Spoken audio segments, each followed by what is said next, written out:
ফরিদ ভাই গুড দেখা যাক কামজিত আছে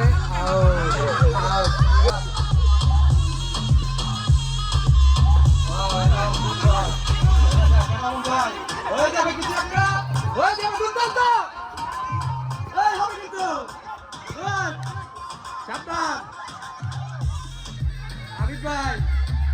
আরিফ রাব্বি আউট আউট রিয়াজ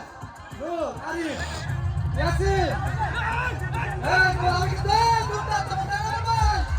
এই ওরা সাধারণ ডিফেন্স করে এগুনি মানের বাইরে কা মনির ভাই ভিতরে যান মনির ভাই আউট এখানে আউট দেখা যাক কিছু হয় কিনা